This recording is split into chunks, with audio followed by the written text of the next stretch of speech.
Buen día, ¿cómo le va, hermanos queridos?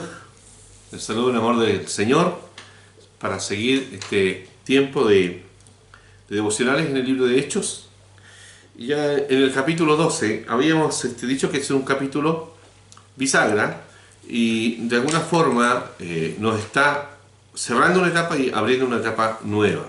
Así que vamos hoy en Hechos 12 del 1 al 19 y también compartir el tema se llama Poder contra Poder. Así es que vamos al texto. El progreso del Evangelio no estuvo exento de dificultades, ¿no? Y grandes dificultades. Alguien dijo que la fertilidad del Evangelio es producto de haberlo regado con la sangre de sus mártires. Escuche esa frase. Herodes viene de una dinastía de reyes bastante sanguinarios. No se olviden que un Herodes el Grande fue el que mandó a matar a los menores de 2 años a ver si podía caer ahí Jesús. Y por su nacionalidad, ellos eran edomitas, no eran queridos por los judíos. Toda la dinastía Herodes no eran queridos por los judíos.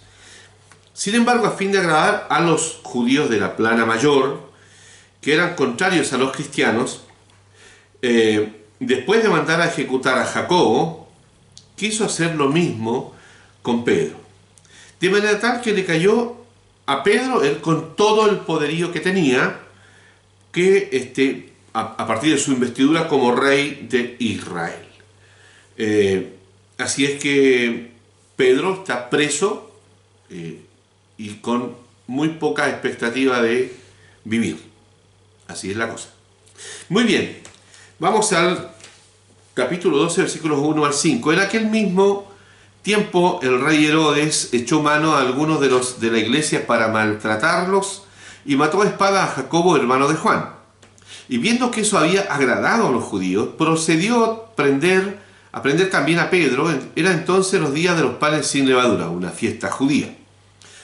Y habiéndole tomado preso, le puso en la cárcel, entregándole a 4 grupos de 4 soldados cada uno, para que le custodiasen, y se proponía sacarle al pueblo después de la Pascua.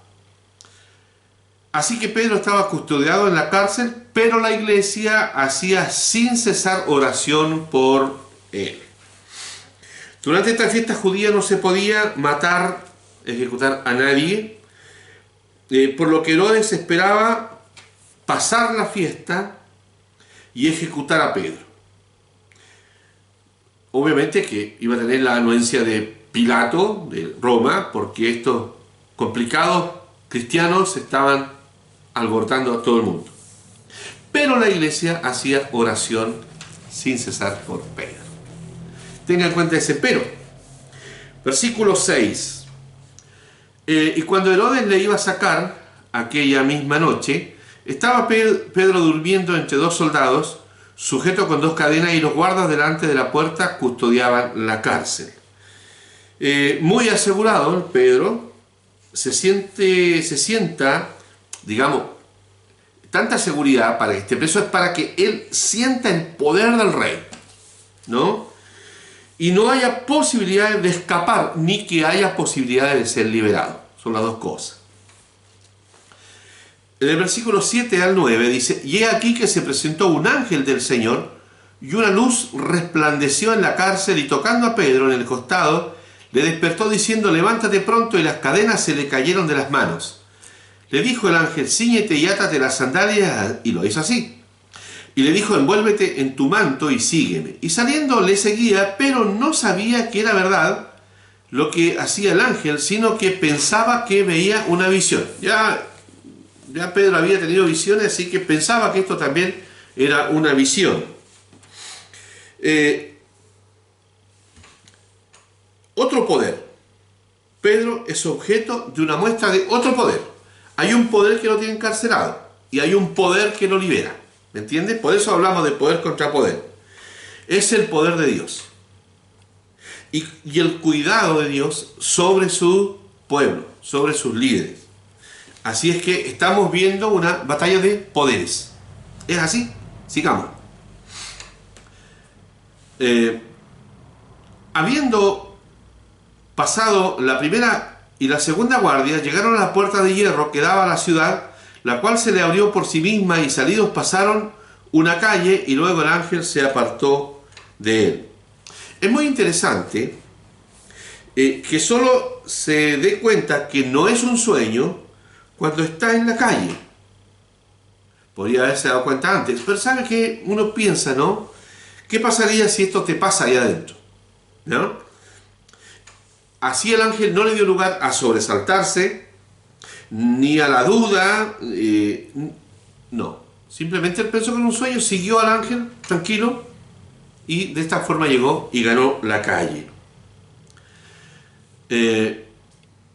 Entonces Pedro, volviendo en sí, dijo: ahora entiendo verdaderamente que el Señor ha enviado su ángel y me ha librado de la mano de Herodes y de todo lo que el pueblo de los judíos esperaba. Y habiendo considerado esto, llegó a casa de María, la madre de Juan, el que tenía por sobrenombre Marcos, donde muchos estaban reunidos orando. Cuando llamó Pedro a la puerta del patio, salió a escuchar a una muchacha llamada Rode, la cual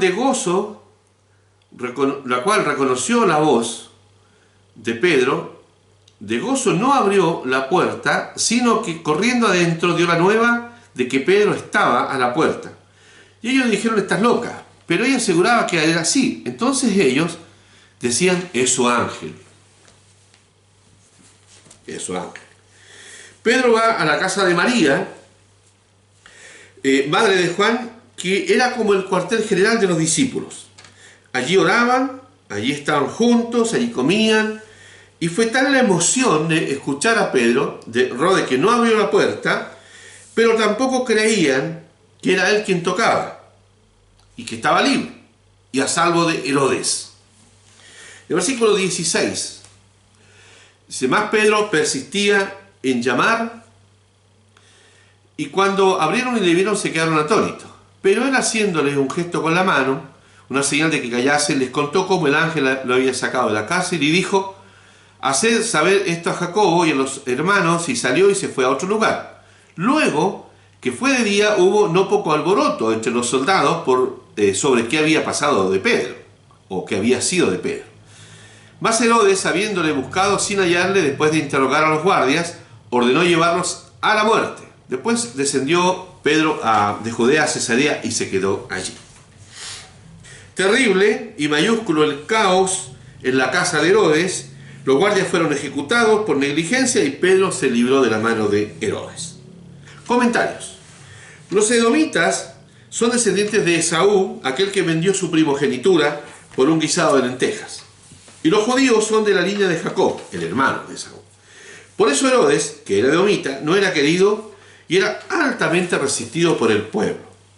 Sin embargo, usando y abusando de su poder y recurriendo a esa tradición sanguinaria de los Herodes, mató a Jacob, y al ver que eso les gustó a los judíos, apresó a Pedro. Le cayó con todo el poder que tenía encima a Pedro, y obviamente quería seguir ganándose la amistad y el reconocimiento de los judíos anticristianos. Huir era imposible. Ser rescatado era más imposible aún. 16 guardas en turnos de 4 lo estaban cuidando, custodiando y atado con cadenas. Aún así, a mí me gustaría leer Lucas en el capítulo 18, en el versículo 27. Dice así, Lucas: ahora, es imposible para todos nosotros que él saliera de la cárcel.